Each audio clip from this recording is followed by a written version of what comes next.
പിതാവിന്റെയും പുത്രന്റെയും പരിശുദ്ധാത്മാവിന്റെയും നാമത്തിൽ ആമേൻ. എന്റെ പ്രിയപ്പെട്ടവരെ, സെപ്റ്റംബർ 20 ശനിയാഴ്ച. അമ്മേ പരിശുദ്ധമ്മേ, അമ്മേ പരിശുദ്ധമ്മേ, ദൈവമാതാവേ, ദൈവമാതാവേ, കൃപാസനത്തിലൂടെ ഞങ്ങൾക്കും ഞങ്ങളുടെ ദേശത്തിനും അമ്മ മധ്യസ്ഥം തേടി തന്ന എല്ലാ അനുഗ്രഹങ്ങൾക്കും കൃപകൾക്കും ഞങ്ങളിപ്പോൾ ഹൃദയം നിറഞ്ഞ നന്ദി പറയുന്നു. അമ്മേ പരിശുദ്ധമ്മേ, അമ്മേ പരിശുദ്ധമ്മേ, ദൈവമാതാവേ, 2004 ഡിസംബർ 7 ഉച്ചകഴിഞ്ഞ് 2:30 കൃപാസനത്തിൽ സംഭവിച്ച അമ്മയുടെ പ്രത്യക്ഷപ്പെടലിനെ കുറിച്ച് തിരുസഭയ്ക്ക് സമർപ്പിച്ചിരിക്കുന്ന പഠനരേഖകളുടെ മേൽ സഭാത്മകമായ പഠനം ആരംഭിക്കുവാൻ ഞങ്ങൾ പ്രാർത്ഥിക്കുന്നു. അമ്മേ പരിശുദ്ധമ്മേ, ഭൂസ്വർലോകങ്ങളുടെ രാജ്ഞിയായ അങ്ങയ്ക്ക് ഭൗമ സംരക്ഷണത്തിനായി പ്രപഞ്ചപ്രകൃതിയെ തന്നെ തിരുസഭ പ്രതിഷ്ഠിക്കുവാൻ ഈ പ്രത്യക്ഷീകരണ വഴി ഇടയാക്കണമേ. പരിശുദ്ധമ്മേ, ജപമാല മാതാവേ, സകല കൃപാസനം പ്രാർത്ഥനകളോടും ചേർത്ത് ഞങ്ങളിപ്പോൾ പ്രാർത്ഥിക്കുന്ന ഈ കുടുംബത്തിന്റെ പ്രത്യേക നിയോഗം പറമക്കളെ.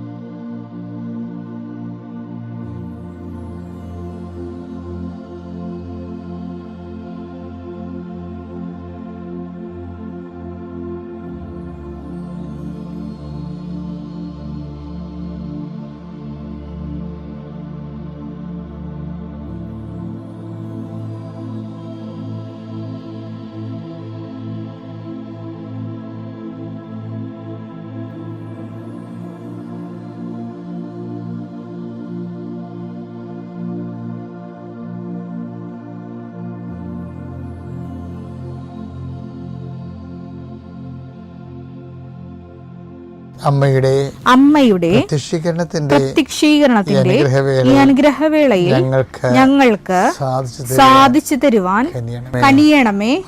ആമേൻ. വിശ്വാസ പ്രമാണം. സർവശക്തനായ പിതാവും ആകാശത്തിന്റെയും ഭൂമിയുടെയും സൃഷ്ടാവുമായ ദൈവത്തിൽ ഞാൻ വിശ്വസിക്കുന്നു. അവിടുത്തെ ഏകപുത്രനും ഞങ്ങളുടെ കർത്താവുമായ ഈശോമിശിഹായിലും ഞാൻ വിശ്വസിക്കുന്നു. ഈ പുത്രൻ പരിശുദ്ധാത്മാവിനാൽ ഗർഭസ്ഥനായി കന്യകാമറിയത്തിൽ നിന്ന് പിറന്ന് പൊന്തിയോസ് പീലാത്തോസിന്റെ കാലത്ത് പീഡകൾ സഹിച്ച് കുരിശിൽ തറയ്ക്കപ്പെട്ട് മരിച്ച് അടക്കപ്പെട്ട് പാതാളങ്ങളിൽ ഇറങ്ങി മരിച്ചവരുടെ ഇടയിൽ നിന്ന് 3-ാം നാൾ ഉയർത്ത് സ്വർഗത്തിലേക്ക് എഴുന്നള്ളി സർവശക്തിയുള്ള പിതാവായ ദൈവത്തിന്റെ വലതുഭാഗത്തിരിക്കുന്നു. അവിടെ നിന്ന് ജീവിക്കുന്നവരെയും മരിച്ചവരെയും വിധിക്കുവാൻ വരുമെന്നും ഞാൻ വിശ്വസിക്കുന്നു. പരിശുദ്ധാത്മാവിലും ഞാൻ വിശ്വസിക്കുന്നു. വിശുദ്ധ കത്തോലിക്കാ സഭയിലും പുണ്യവാന്മാരുടെ ഐക്യത്തിലും പാപങ്ങളുടെ മോചനത്തിലും ശരീരത്തിന്റെ ഉയർപ്പിലും നിത്യമായ ജീവിതത്തിലും ഞാൻ വിശ്വസിക്കുന്നു. ആമേൻ. സ്വർഗ്ഗസ്ഥനായ ഞങ്ങളുടെ പിതാവേ, അങ്ങയുടെ നാമം പൂജിതമാകണമേ. അങ്ങയുടെ രാജ്യം വരണമേ. അങ്ങയുടെ തിരുമനസ് സ്വർഗത്തിലെ പോലെ ഭൂമിയിലും ആകണമേ. അന്നു വേണ്ടുന്ന ആഹാരം ഇന്ന് ഞങ്ങൾക്ക് തരണമേ.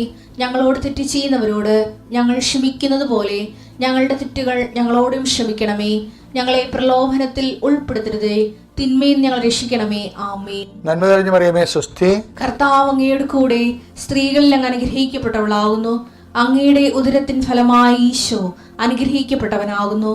പരിശുദ്ധ മറിയമേ, തമ്പുരാന്റെ അമ്മേ, പാപികളായ ഞങ്ങൾക്ക് വേണ്ടി ഇപ്പോഴും ഞങ്ങളുടെ മരണസമയത്തും തമ്പുരാനോട് അപേക്ഷിക്കണമേ. ആമേൻ. എൻ്റെ കർത്താവേ, ഇതിൻ്റെ ഉന്നതമായ നാമം സ്വസ്ഥം ചെയ്യുന്ന കർത്താവേ, കുഞ്ഞുങ്ങളെ ഓർത്ത് പ്രാർത്ഥിക്കുന്നു, കുഞ്ഞുങ്ങളുടെ രോഗങ്ങളെ ഓർത്ത് പ്രാർത്ഥിക്കുന്നു, ഞങ്ങളുടെ ബന്ധുക്കൾ സ്വന്തപ്പെട്ടവർ ആശുപത്രി രോഗികളെ കിടക്കുന്ന സ്വന്തം പ്രാർത്ഥിക്കുന്നു. ഈശോ മാറാത്ത രോഗങ്ങളെ ഓർത്തോർത്ത് കണ്ണീരോടെ പ്രാർത്ഥിക്കുന്നു. എത്രത്തെ മരുന്ന് കഴിച്ചിട്ടും പിന്നെയും മാറി കർത്താവ് പിന്നെയും രോഗങ്ങൾ, അതേ രോഗങ്ങൾ തന്നെ കർത്താവ് കുറച്ചു നേരം ശമിക്കും, പിന്നെ കുറച്ച് കഴിഞ്ഞാൽ പിന്നെയും തിരിച്ചു വരും. എന്തിനാണെന്ന് അറിയാൻ പാടില്ല, അത് മനസ്സ് കലങ്ങി ഇടിഞ്ഞു പോയവർ കർത്താവിൻ്റെ രക്തത്താൽ യേശുക്രിസ്തു നാമത്തിൽ ഈ നിമിഷം സൗഖ്യം പ്രാപിക്കട്ടെ എന്ന് പ്രാർത്ഥിക്കുന്നു. ഈശോ കടകമ്പോളങ്ങൾ നടത്തുന്നവർ, ചെറിയ വ്യാപാര വ്യവസായങ്ങൾ നടത്തുന്നവർ, അതുകൊണ്ട് കുഞ്ഞുങ്ങളെ പഠിപ്പിക്കുന്നവരും കുടുംബം പോറ്റുന്നവരും അവർക്കുണ്ടാകുന്ന തടസ്സങ്ങൾ യേശുവിൻ്റെ നാമത്തിൽ ഞാൻ ബന്ധിക്കുന്നു. വിൽക്കാനുള്ള വസ്തുക്കൾ, വാങ്ങാനുള്ള വസ്തുക്കൾ, അതുപോലെ തന്നെ വെക്കാനുള്ള പുരകൾ, പുരവെക്കാനുള്ള സ്ഥലങ്ങൾ എല്ലാം കർത്താവിൻ്റെ പരിശുദ്ധമായ രക്തം തളിച്ചുകൊണ്ട് അത് നാളുകളായി നിലനിൽക്കുന്ന ദോഷങ്ങളെ യേശുവിൻ്റെ നാമത്തിൽ ബന്ധിക്കുന്നു. നിൻ്റെ യാത്രകളെല്ലാം ലക്ഷ്യങ്ങളെല്ലാം കർത്താവ് അനുഗ്രഹിക്കട്ടെ. നിത്യം പിതാവ് പുത്രനും പരിശുദ്ധാത്മാവിലും നയിക്കുക. ആമേൻ. ബേസിക്കായിട്ട് ക്രിസ്തുവാരാണ്, പാപപരിഹാരകനാണ്. എൻ്റെ പാപത്തിന് ഞാൻ മരിക്കേണ്ടതിന് പകരമായിട്ട് എനിക്ക് പകരക്കാരനായിട്ട് പാപങ്ങൾ ഏറ്റെടുത്തവനാണ്. അവൻ്റെ ഏറ്റെടുപ്പിൽ ഞാൻ വിശ്വസിക്കുമ്പോൾ അവൻ നേടിയെടുത്ത രക്ഷ എൻ്റെ സ്വന്തമാകുകയും ഞാൻ നിത്യത അനുഭവിക്കുകയും ചെയ്യും. മത്തായി 10:41. പ്രവാചകനെ പ്രവാചകനായി സ്വീകരിക്കുന്നവന് പ്രവാചകന്റെ പ്രതിഫലവും നീതിമാനെ നീതിമാനായി സ്വീകരിക്കുന്നവന് നീതിമാന്റെ പ്രതിഫലവും ലഭിക്കുന്നു. നീതിമാന്റെ പ്രതിഫലം ഇത് തന്നെയാണ് ക്രിസ്ത്യനെ വിപ്ലവകാരിയായിട്ട് കാണുന്നവന് ആ പ്രതിഫലം. ലൗകികമായിട്ടുള്ള വിപ്ലവങ്ങൾ എന്തുമാത്രം കഴിഞ്ഞാണ് ലോകത്ത്. ലൗകിക വിപ്ലവങ്ങൾ എന്തുമാത്രം കഴിഞ്ഞു. സമ്പത്തിൻ്റെ പേരിലും ഉച്ചനീചത്വത്തിൻ്റെ പേരിലുമൊക്കെ ഒത്തിരി വിപ്ലവങ്ങൾ കഴിഞ്ഞില്ലേ.